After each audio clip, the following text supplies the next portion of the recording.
On the morning of April 3rd, 1874, Sarah Evans prepared breakfast for her 3 children in their 2-room cottage in the industrial township of Bolton, Lancashire. By noon, all 3 were violently ill. The parish surgeon was summoned at 2:30. The death certificates, the inquest papers, and the assize court transcript document what followed. The rain began just after dawn on April 3rd, a steady drizzle that turned the coal dust on the cobbled street outside number 14, back Barlow Street, into a thin black slurry. Inside the cottage's lower room, which measured 12 feet by 10, a fire smouldered in the small grate, unable to dispel the chill that seeped through the damp stone walls. At 7 o'clock, according to the statement later taken from the neighbor directly opposite, Sarah Evans was observed fetching a pail of water from the shared pump in the courtyard. She wore a grey linsey-woolsey dress, much mended at the elbows, and a stained white apron. Her movements were recorded as methodical, unhurried. By 7:30, the smell of porridge cooking, oats and water, drifted from her open doorway and across the narrow passage between the rows of back-to-back dwellings. Her 3 children, Mary, aged 9, Thomas, aged 7, and infant John, just 11 months, were seen at the window by the chimney sweep's boy as he passed at 8. At 8:15, the eldest girl, Mary, was sent to the chandler's shop at the end of the row to purchase a half-ounce of sugar. The shopkeeper, Arthur Peel, noted the child seemed well, handing over a penny in exchange for the cone of sugar wrapped in blue paper. The first sign of disturbance was recorded at 9:45. The neighbour, Mrs. Alice Goodwin, heard retching from the Evans cottage. When she peered through her own window, she saw the younger boy, Thomas, kneeling on the stone floor near the hearth, his small body convulsing. Mrs. Goodwin crossed the courtyard at 10 o'clock, pushing open the unlatched door. The scene inside was described in her subsequent testimony. The infant John lay swaddled in a cradle by the fire, his face flushed and beaded with sweat, emitting a thin, constant wail. Mary was slumped on a stool, clutching her stomach, a pool of vomit at her feet. Thomas lay now on his side, breathing in short, ragged gasps. Sarah Evans stood at the deal table in the center of the room, wiping a tin bowl with a cloth. The room smelled of sickness, oats, and damp wool. "The boy is taken bad," Mrs. Goodwin stated. Sarah Evans reportedly looked up and replied, "It is the grip. It is going about." Mrs. Goodwin insisted on sending for the surgeon. Her own son was dispatched to the dispensary on Moor Lane at 10:20. The parish surgeon, Dr. Alfred Norris, arrived at 11:30. He found the infant in a state of profound stupor, its pulse rapid and thready. The 2 older children were conscious but in acute abdominal distress, suffering from continuous vomiting and watery diarrhea. Dr. Norris administered ipecacuanha wine as an emetic and prescribed chalk mixture. He left the cottage at 12:15. The drizzle turned to a downpour shortly after 1 o'clock. At 2, Thomas ceased breathing. Dr. Norris was recalled immediately. He pronounced the boy dead at 2:20, noting cyanosis of the lips and extremities in his pocket memorandum book. Mary died at 3:10. The infant John lasted until 4:45, his final breaths a series of shallow hiccups that faded into silence. The light in the room grew dim, the only illumination coming from the low fire and the grey glow from the single window. Dr. Norris, his boots leaving wet prints on the stone floor, made a final examination of the 3 small bodies laid side by side on a pallet. He noted the similarity of symptoms, the rapid progression, the fact that all 3 had partaken of the same morning meal. At 5 o'clock, in the gathering twilight, he informed Sarah Evans he would be reporting the deaths to the coroner as suspicious. He then walked through the rain to the constable's house on Derby Street. The household inventory, conducted by the relieving officer the previous Michaelmas, listed total assets of £2, 3 shillings, against a weekly rent of 2 shillings and 6pence. Sarah Evans's husband, a piecer at the Star Mill, had been killed in a carding room accident 16 months prior.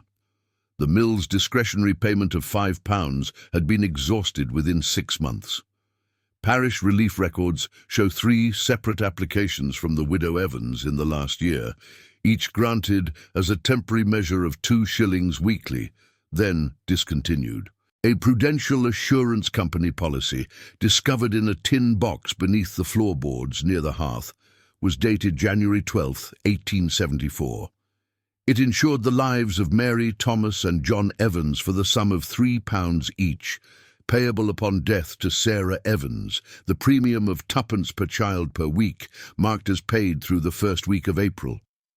Constable Henry Rigby arrived at number 14, back Barlow Street, at 6 o'clock on the evening of April 3rd. The rain had slackened to a mist.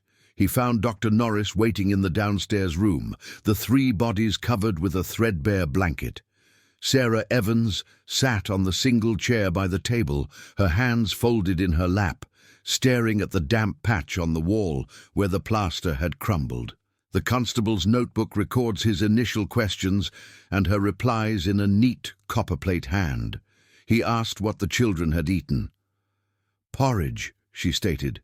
He asked what she had eaten. "The same." "Ah," he asked if anything else had been taken. "A little milk later for the baby." He asked to see the utensils. The tin porridge pot, still coated with a film of congealed oats, sat on the cold hearth. 2 tin bowls and 3 spoons lay in a wash basin of cloudy water. A glass feeding bottle for the infant stood empty on the mantel. Constable Rigby collected these items, wrapping each in separate sheets of brown paper, which he sealed with red wax from a stick he carried in his coat pocket. He impressed his signet ring into each seal. The process took 23 minutes. He then searched the cottage. In the upper room, reached by a steep staircase, he found 2 narrow beds and a truckle bed for the infant. A small chest contained the children's clothing neatly folded. Beneath the woman's own bed, wrapped in a piece of flannel, he discovered a paper packet. It was 3 inches square, the paper creased and stained. Within it was a fine white powder. He brought it downstairs, holding it on his palm. "What is this?" he asked. Sarah Evans looked at it. "I do not know," she said. "It was there when we came." The constable noted her hands resting on her apron did not tremble. He wrapped the packet separately, applying 2 seals. At 7 o'clock he summoned the parish constable's handcart. The 3 small bodies, each sewn into a canvas shroud, were loaded onto it along with the sealed evidence. The procession, the cart, Constable Rigby and Dr. Norris, made its way through the wet, darkening streets to the Bolton Royal Infirmary mortuary, a stone outbuilding behind the main hospital. The distance was 9/10 of a mile. The journey took 25 minutes. The post-mortem examinations began at 8 the following morning, conducted by Dr. Norris, assisted by the infirmary's house surgeon. The external examinations noted the characteristic lividity and early rigor mortis. The internal examinations focused on the stomach and intestinal tract of each child. The contents were meticulously collected into clean glass jars, which were then corked, wax-sealed, and labelled. The jars, along with the sealed utensils and the packet of powder, were entrusted to a police messenger at noon. He travelled by the 1:15 train to Manchester, 14 miles distant, where the parcels were delivered to the laboratory of Dr. James Redfern, a consulting chemist to the Lancashire Constabulary. The analysis employed the Marsh Test, an apparatus of glass tubes and a zinc flask. The procedure required 6 hours. The chemist's certificate, dated April 5th, was conveyed back to Bolton by the same messenger on the 4 o'clock train. Arsenic, in quantities sufficient to cause death in all 3 stomach contents and coating the interior of the porridge pot and feeding bottle. The white powder was confirmed as arsenious acid, commonly known as white arsenic. The committal hearing took place in the magistrate's room at the Bolton Town Hall on April 8th. The room was long and narrow, with a high ceiling and tall windows that overlooked the market square. The magistrate, Mr. John Hardcastle, sat at a raised bench of dark oak. A clerk occupied a smaller table to his right, a ledger open before him. Sarah Evans was brought from the borough jail, a distance of 200 yards, escorted by a police matron and a constable. She wore the same grey dress, now brushed clean. She stood in the dock, a wooden enclosure, scarcely 3 feet square, her hands gripping the rail. The public gallery at the rear of the room was full. The air was thick with the smell of damp wool and tobacco. Constable Rigby presented the evidence, the discovery, the symptoms, the post-mortem findings. He produced the chemist's certificate, which was read aloud by the clerk in a dry, monotonous voice. Dr. Norris testified as to the clinical signs and the rapid progression of poisoning. Mrs. Alice Goodwin gave her account of the morning, her voice trembling slightly as she described the children's suffering. The magistrate asked few questions, his pen scratching notes on a sheet of foolscap. The insurance policy was entered as an exhibit, the clerk noting its number and the sum assured. Sarah Evans was asked if she wished to say anything. She stated, "I am not guilty of this." Her voice was low but clear. The magistrate bound over all witnesses for trial at the next Lancashire Assizes. He then addressed the prisoner. "The evidence is sufficient to warrant your trial for murder. You are committed to take your trial at the next Assizes." The constable touched her elbow. She turned without a word and was led from the dock down the stairs at the side of the room and back into the courtyard where the prison van waited. The hearing had lasted 50 minutes. In the weeks that followed, the case was prepared for the Assizes. The prosecuting counsel, Mr. Edward Shaw, was briefed by the Treasury solicitor. He compiled the witness statements, the exhibits, the death certificates, and the chemist's analysis into a single brief, bound in green tape. Defense counsel, Mr. George Abbott, was appointed by the court. He visited his client in the borough jail on April 20th and again on May 2nd. His notes record her repeated denial of knowledge of the arsenic. He inquired about the insurance money. She stated it was for burial expenses should any child fall ill. "It is a common practice," she said. Public reaction, as reflected in the Bolton Chronicle and the Manchester Guardian, was one of grim fascination. The Chronicle referred to the tragedy in Back Barlow Street and the suspicious coincidence of the insurance. The Guardian noted the industrial town's high infant mortality, but termed this case exceptional in its particulars. No letters from the public appear in the surviving editions. The Assizes were scheduled for the 3rd week of June in Manchester. On June 10th, Sarah Evans was transferred from the Bolton Borough Jail to the New Bailey Prison in Salford, the county prison serving the Manchester Assizes. The transfer was conducted by prison van along the Turnpike Road, a journey of 2 hours. She was entered into the prison register as prisoner number 473, charged with murder. The cell door closed with a sound of iron engaging with iron. The scratch of the clerk's pen was the only sound for a full minute after she left the room. The condemned cell at the New Bailey was not a single cell, but 2 adjoining cells with the intervening wall removed, creating a space approximately 15 feet by 8. The walls were whitewashed stone, the floor flagged with large, uneven slabs that were cold to the touch even in June. A high barred window of opaque glass, measuring 2 feet by 1, was set into the outer wall, allowing light but no view. The furnishings consisted of an iron bedstead with a thin straw mattress and 2 grey blankets, a small wooden table, a single straight-backed chair, and a nightstool in a screened corner. A Bible lay on the table.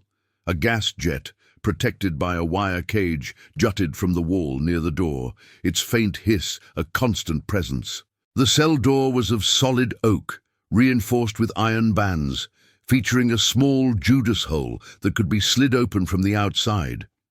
The daily routine began at 6 o'clock, with the sound of the prison bell.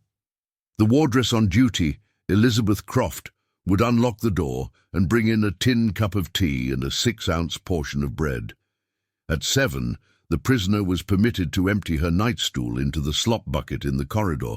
From 7:30 to 8:30, weather permitting, she was taken to a small, high-walled exercise yard, 20 paces long and 10 wide, where she walked in circles under the observation of a wardress. The air in the yard carried the distant rumble of railway trains and the acrid smell of the nearby River Irwell. At 9, she was returned to her cell. The chaplain, the Reverend Michael Poole, visited each morning at 10. His visits lasted between 15 and 30 minutes. He would read from Scripture, often the Psalms, and ask if she wished to pray. The prison log records her responses as largely silent, though on 2 occasions she asked questions. On June 12th, she asked, "Will they let me see my children before?" Meaning, the court records suggest, before the trial. The chaplain replied that was a matter for the governor. On June 15th, she asked, "Where are they buried?" He did not know. Dinner was served at noon. A pint of soup, usually barley or potato, and a further 6 ounces of bread. The soup was lukewarm, carried in a covered pail from the main prison kitchen 200 yards distant. The afternoon was spent in the cell. The wardress noted that the prisoner spent hours sitting on the chair by the table, her hands in her lap, looking at the wall. She was observed on several occasions to be tracing the pattern of the stonework with her eyes. The prison surgeon, Dr. William Hale, visited every 3rd day. He would take her pulse, ask if she had appetite or pain, and note her responses in his journal. On June 18th, he recorded, "Prisoner appears weak but composed. Pulse 84, no complaint." Supper, at 5 o'clock, consisted of a further portion of bread and a half pint of gruel. The gas jet was lit at 8, casting long, dancing shadows on the walls. At 9, the wardress would bring a candle in a tin holder, which was placed on the table and extinguished at 10. The sounds of the prison were orchestral in their regularity. The tread of the patrolling warder in the corridor outside, his steps echoing for 70 paces before turning. The clang of distant gates, the murmur of other prisoners in adjacent blocks, indistinct but constant. The chimes of the Manchester Cathedral clock marking the hours, their tone muffled by the thick walls. On June 19th, Mr. Abbott, her counsel, visited for 2 hours in the afternoon. They reviewed the prosecution case. He asked her again about the packet of arsenic. She repeated she did not know how it came to be there. He asked if she had purchased arsenic recently. She said she had not. He showed her a copy of the chemist's certificate. She looked at it, but said nothing. He left documents for her to review, copies of the witness statements, but the wardress later reported they remained untouched on the table. On the morning of June 22nd, the day the assizes were to open, she was given a clean dress, a dark blue serge provided by the prison. She dressed herself behind the screen. The wardress noted she took unusual care with her hair, plaiting it tightly and coiling it at the nape of her neck. Her hands, the wardress wrote in her log, were steady throughout. Frost gathered thick on the inside of the cell window, obscuring the view of the exercise yard. The Court of Assize for the County Palatine of Lancaster convened in the Crown Court at the Manchester Courthouse on Monday, June 22, 1874, at 10 o'clock in the morning. The courtroom was a vast, high-ceilinged chamber, its walls panelled in dark oak to a height of 15 feet. Above the panelling, the walls were painted a dull green. The judge's bench, canopied in scarlet cloth, dominated the far end. To its right was the jury box, 12 wooden chairs with leather seats. To its left, the witness stand, a raised enclosure with a brass rail. The dock for the prisoner was in the center of the room, a large wooden pen with steps leading down to the cells below. The public galleries along 3 sides were packed. The air was warm and close, smelling of polish, sweat, and the oil used to clean the brass fittings. Mr. Justice Campbell presided, a lean man of 60 with steel-rimmed spectacles. The clerk of the court read the indictment, that Sarah Evans, on the 3rd day of April, did feloniously, wilfully, and with malice aforethought administer a quantity of arsenious acid to Mary Evans, Thomas Evans, and John Evans, thereby causing their deaths. The prisoner pleaded not guilty. The jury of 12 men, shopkeepers, farmers, a clerk, a schoolmaster, were sworn in, each placing his hand on the Bible and repeating the oath. The prosecution opening by Mr. Edward Shaw was concise. He outlined the facts: the deaths, the insurance, the discovery of the arsenic, the chemical analysis. "The Crown will prove," he stated, "that this woman, burdened by poverty and seeing in her children a financial liability, took the dreadful step of converting that liability into an asset through their murders." The first witness was Dr. Alfred Norris. He described his attendance, the symptoms, the post-mortem. Under cross-examination by Mr. Abbott, he conceded that the symptoms of arsenic poisoning could, in their early stages, resemble gastric fever. "But the rapid progression to death in 3 previously healthy children," Mr. Abbott pressed. "It is consistent with a substantial dose of arsenic," the doctor replied. Constable Rigby testified next, detailing the scene, the collection of evidence, the discovery of the packet. He produced the sealed parcels, which were opened and shown to the jury. The white powder in its paper wrapping was passed among them in a shallow glass dish. Several jurors leaned away from it. The crucial testimony came from Dr. James Redfern, the chemist. He took the stand at 2:15. He described the Marsh Test, the generation of arsine gas, the deposition of metallic arsenic on a porcelain plate. The quantities found in the stomach contents of each child were, in my opinion, sufficient to cause death. The residue in the porridge pot contained enough arsenic to kill several adults. The white powder was pure arsenious acid. Mr. Abbott rose for cross-examination. "Is arsenic a common household substance?" "It is, unfortunately, used in rat poisons, in fly papers, in certain medicines." "Could it have been introduced accidentally?" "The quantity and placement suggest deliberate administration." The courtroom was silent. The next witness was the insurance agent Samuel Woods. He produced the policy and the receipt book showing the weekly payments. "Did the prisoner ever state why she took out these policies?" Mr. Shaw asked. "She said it was for burial money. Many of the poor do it." The defense case was brief. Mr. Abbott called no witnesses. In his closing address, he argued there was no direct evidence his client had administered the poison. The arsenic packet was found, but not in her possession. The insurance was a common precaution. The deaths, while tragic, could not be placed at her hand beyond reasonable doubt. Mr. Justice Campbell's charge to the jury began at 4 o'clock. He summarized the evidence with scrupulous neutrality. He instructed them on the definition of murder, the necessity of proving intent, and the burden of proof resting entirely on the prosecution. "If you have any reasonable doubt," he said, "you must acquit." The jury retired at 4:35. The prisoner remained in the dock, her back straight, her eyes fixed on the empty judge's bench. The murmurs of the gallery were a constant hum. The clock above the door ticked audibly. The jury returned at 5:25. Guilty. Mr. Justice Campbell placed the black cap upon his head. The words of the sentence were formulaic, delivered in a clear, uninflected tone. "The sentence of the court is that you be taken from hence to the place from whence you came, and from thence to a place of lawful execution, and there you shall be hanged by the neck until you are dead, and may the Lord have mercy on your soul." Death. The final days in the condemned cell at the New Bailey followed a strict protocol. The Reverend Poole visited twice daily.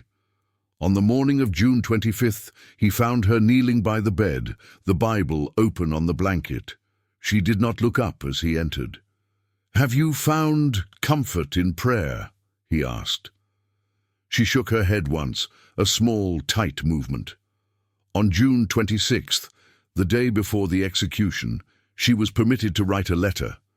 She was provided with paper, ink, and a pen. The wardress observed her sitting at the table for nearly an hour, the pen unmoving in her hand. She wrote a single sentence: "I am innocent before God." The letter was never sent. It was retained in the prison governor's file. That evening, she refused supper. The night was warm, and the sound of a harmonica played by a prisoner in another block drifted faintly through the window. She slept, according to the wardress's log, for approximately 4 hours. On the morning of June 27th, she was wakened at 6. A thin mist lay over the prison yard, softening the outlines of the high brick walls. She dressed in the same blue serge dress. The wardress helped her pin her hair. At 7, the governor, the chaplain, and the sheriff entered the cell. The governor asked if she had any last statement. She said, "I did not do it." Her voice was firm. At 7:45, the executioner, William Calcraft, entered with 2 assistants. Her wrists were pinioned in front of her with a leather strap. The procession formed. The sheriff first, then the chaplain reading from the burial service, then the prisoner between 2 wardresses, followed by the executioner and his men, and finally the governor and the prison surgeon. They walked in silence along a stone-flagged corridor 100 feet long, through 2 iron gates that were unlocked and relocked behind them, and out into the damp air of the execution yard. The scaffold had been erected against the outer wall. It was a platform 10 feet square, reached by a short flight of 9 wooden steps. A beam extended from the wall, from which hung the rope, its noose already prepared. About 30 official witnesses stood in a roped-off area 20 feet from the base of the scaffold. Their names were recorded in the sheriff's book: representatives of the press, magistrates, prison officials, and 4 citizens selected by lot. The sky was a uniform pale grey. The only sounds were the chaplain's voice: "Man that is born of a woman hath but a short time to live," and the cawing of rooks from the trees beyond the wall. She mounted the steps without assistance, her pinioned hands held slightly before her. The executioner placed the white hood over her head, then adjusted the noose. The chaplain concluded, "And the life everlasting. Amen." Calcraft stepped to the side and pulled the lever. 8 o'clock. The surgeon ascended the steps immediately, placing his ear to the chest. He nodded to the governor. The body was left suspended for the customary hour. At 9 o'clock, it was cut down and placed in a plain pine coffin that had been waiting in a corner of the yard. The coffin lid was nailed shut.